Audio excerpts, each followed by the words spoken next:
The UFC 296 has come and gone, and what was believed to be the biggest, most exciting card of the year turned out to be mediocre at best. And I guess the main talking point coming out of 296 wasn't about the fights, wasn't about the title challenger, wasn't about the event in general. It was about the smack talk between fighters, and then we fall into the territory of subjective morality or hypocrisy. Every video that we see now, people have different opinions about what's too far and what isn't too far. And I think it's fair then to point out a little bit of hypocrisy coming from everybody across the board, and especially the likes of an Ariel Helwani with a big platform. This guy puts it out there. I saw him doing a monologue last night. I'm not going to play it, but I'll give you the cliff notes on it. And we'll also have a look at Jeff Neal's response to getting his fight with Ian Gary rebooked for this coming March, which will be an interesting fight. And also then there's a correlation between that specific fight, because the embers of this smack talk going too far started almost back when Ian Gary started putting mugshots on t-shirts and started to accuse people of being abusive fathers. At the time, it was applauded by the mainstream. It was applauded by the likes of Ariel Helwani. Now all of a sudden, more fighters start to emulate it and it becomes too far.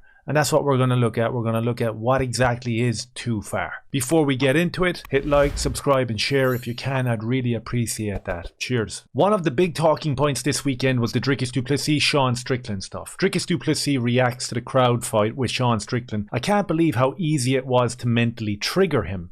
We have a lot of people condemning Dricus Du Plessis for the trash talk that occurred during that press conference with Sean Strickland. We have people condemning what Sean Strickland has said numerous times to Paddy Pimblett, Sean O'Malley, all these type of fighters. And the question then arises not about who's your favorite fighter and what sort of subjective standpoint am I going to take on this trash talk, but the question becomes, okay, how did we get here?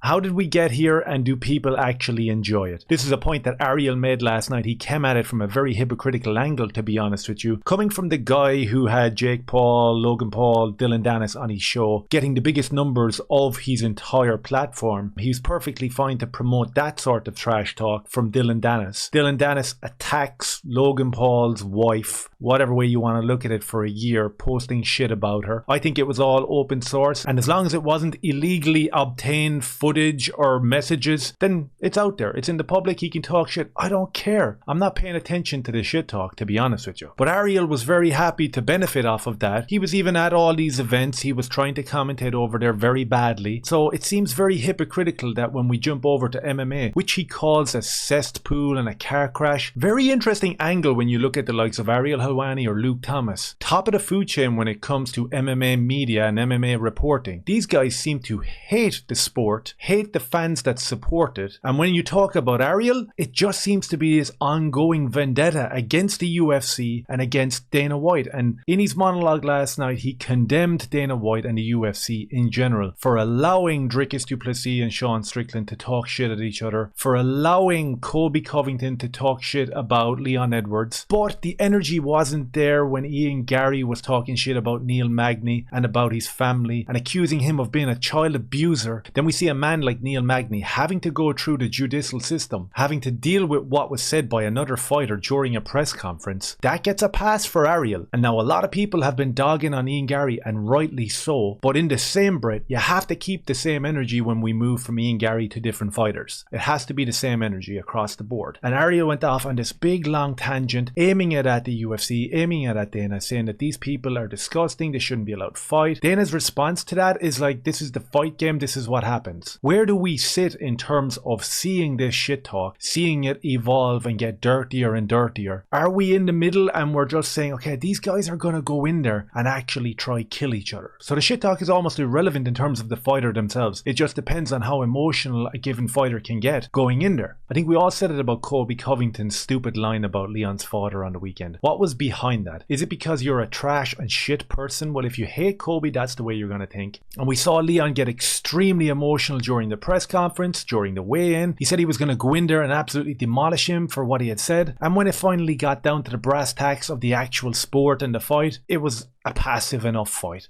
It is what it is. It's over and done with now. So it's no surprise for Ariel to be jumping on board this. It has become a big story over the last few days, fueled by subjective morality. That's what I believe it is. You know, where people are saying that this is right, this is wrong, we're the arbiters of what is right and wrong, except for deeply rooted in them opinions is a subjective opinion. And what I mean by that is people despise Colby Covington. They despise his politics, they despise his brashness, right? I don't like the stupid trash talk. I'm going to say that straight out right now. Almost none of that trash talk worked for me. No interest in it. But we can't sidestep the fact that people are triggered by his politics, by who he supports in terms of political standpoints, and that does affect your opinion of his trash talk. That's undoubtable. We can see it with Ariel. Ariel spoke at length about Leon Edwards being the benchmark for what MMA should be, and that he never puts a foot wrong, and this is who we should be getting behind, not Colby Covington. I agree to a certain extent, of course. I like people that can go out there, get the job done, have a decent personality, and not be too brash, but there has to be a middle ground in there. But the fact is, with someone like Ariel, we know where he's coming from. We know what is driving him. A lot of this is about vendetta, about subjective points of view on given fighters, and for someone who says that he doesn't like to engage in drama, he seems to be balls deep in it all the time, and then gaslights his audience to try help him and push him to where he wants to be in terms of forming narratives. I mean, he asked one of his co-presenters last night, one of the guys that are on with him, what way do you feel about Colby's shtick on the lead up to it and his walkout music and everything? And the guy was like, yeah, I thought it was good. He had the Kurt Angle music, he had the MAGA stuff. It was a decent, and Ariel lost his plot. He couldn't believe that this guy was about to say that he wasn't ultimately triggered by Colby. He was like, no man, no, he stole this, he stole that, you gotta agree with me, shut your mouth. Almost. That's almost what he said. So I just think that people need to be careful in terms of the trash talking debate that's out there now, and be careful whose opinion you take in. Whether Ariel is talking about your favorite fighter being Leon Edwards or Israel Adesanya or whoever it might be, or he's talking about a fighter that you hate, you have to really dig deep on this and form your own opinion. If you hate the trash talk and you think it's too far, that's grand, but remember to keep the same energy, because you can't hate what Dricus said to Sean Strickland on the weekend and not hate what Sean Strickland has said to numerous other fighters, you know, and that's just being fair. I'm a huge fan of Sean Strickland. I'm a big fan of Dricus Du Plessis, and I think the narrative between the two of them can be actually structured into a good, fun build-up for their fight next month. I see Jesse on Fire did a video last night about Dricus Du Plessis being gay and the LGBTQ spin on the whole thing. That was done in jest. That was a great video. I think that added a good perspective on the shit talk going back and forth between these two fighters, and allowed the fans and the MMA community to have a look at what was actually happening and not read headlines. I mean, if we jump over here, look at this for a headline, look. Out of his mind. Watch as psychopath Sean Strickland asks child to move before attacking rival. This is the type of stuff that Ariel wants to perpetuate. I mean, Sean Strickland is not a psychopath. The dude is eccentric, loud, brash. It is what it is. These are the guys that are involved in the fight game. You take the good with the bad, and whatever your subjective feelings are on a guy like Sean Strickland, that's fine. Everyone should have that middle ground of discourse where we hate or love fighters and we can actually be in the same vicinity as each other. And then we look at this from a conspiratorial point of view, where Dana White was in control of the seating arrangements. Was this fake? Was this to build publicity? Was this Sean reacting to shit talk that went too far? Was this Dricus pushing it too far and reaping the repercussions of it? Whatever it was, I don't think headlines like this and what Ariel Helwani is doing is a fair representation of this trash talk that's going back and forth. I think we shouldn't fall into the trap of having our opinions be orchestrated by mainstream people that are calling Sean Strickland psychopaths, and people like Ariel Helwani and Luke Thomas, who overtly hate the sport of MMA and hate the fans and the community of MMA and have long-running vendettas against the UFC and Dana White, and that of course is altering their opinion. So I think we have to be really careful going forward. And in terms of hypocrisy, we never see Ariel keeping that same energy with the likes of Ian Gary, Israel Adesanya, any of these type of guys. It always seems to be the inversion, the opposite, and it seems to be someone that goes against his moral and sociological point of view. When you're in a position of power like that, it becomes a little bit more sinister than some guy sitting in his bedroom talking on the internet. I'm not too bent out of shape about it, you know.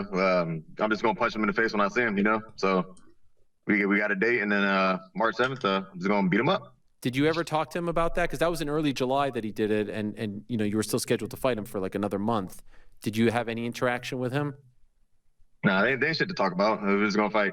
Okay. But you felt like he had crossed the line with that? Yeah, a little bit. I mean, it wasn't that bad, honestly, to me. But it was just like you said, in poor taste. It was some low class shit.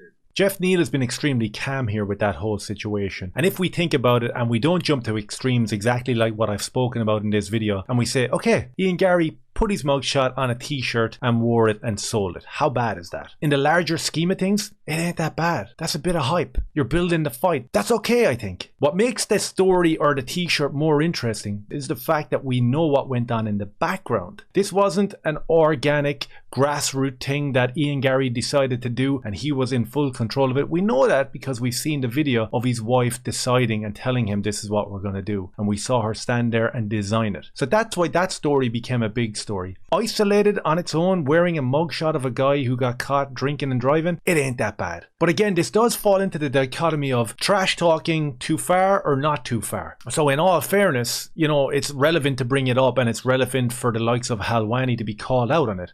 He didn't do it back then. And I think that Ian spoke about it twice on the Ariel Helwani show. It wasn't brought up then, but all of a sudden after the weekend, to bolster his opinion, all of a sudden it's not the best idea from Ian Garry. I mean, if Ariel brings on Neil Magny and they dig deep into the custody battle and how it affected him personally, we'll see where he stands in terms of the trash talk going too far then. As for the mugshot on the t-shirt, I think it is what it is. Last week was a tough one for him. There was so much buildup, a lot of talk, and then he got sick and had to withdraw. And he got, the internet came for his neck. What did you make of all of that? I don't know. It's kind of like a poetic justice. Well, because he likes to come at other fighters. I didn't even think that of him before I fought him. I accepted the fight, and then he messaged me on Instagram talking about, "Hey man, best of luck on the fight." Saying like, "Oh, thank you for accepting the fight and all that." And then a week later, he posts like the mugshot to me. So it was kind of weird. Very interesting statement there from Jeff Neal, and you'll find this a lot with the Ian Garry stuff, and we're not going to dig too deep into it, but just in terms of fighters, letting little one-liners slip like that, as in Ian Garry reached out to him a week before saying, "Listen man, thanks very much for accepting the fight." Very reciprocal respect. That seems to be the guy who Ian Garry is. And then we have like the alter ego side of him that's been driven by his management team that goes and does the mugshot a week later. So when you hear them two stories layered together like that, one week he's calling saying thank you for taking the fight, the next week he's posting up your mugshot, roaring, laughing about it, saying that we love to be disruptive. There's a split there in a personality or in a PR team, and it's not good for him, and it's poetic justice. Like Jeff Neal said, when the internet came for Ian Garry, it's poetic justice. So I guess to wrap up this rambling video, Ian Garry seems to have gotten onto the forefront of everyone's mind. His name was on the forefront of everybody's lips last week during UFC 296, and he wasn't even there. He started this barrage of shit talk going too far in people like myself and other content creators' eyes, but not in the eyes of the media. They gaslit and covered for him. And then we get to UFC 296 press week. There's a lot of horrible shit talk back and forth between fighters.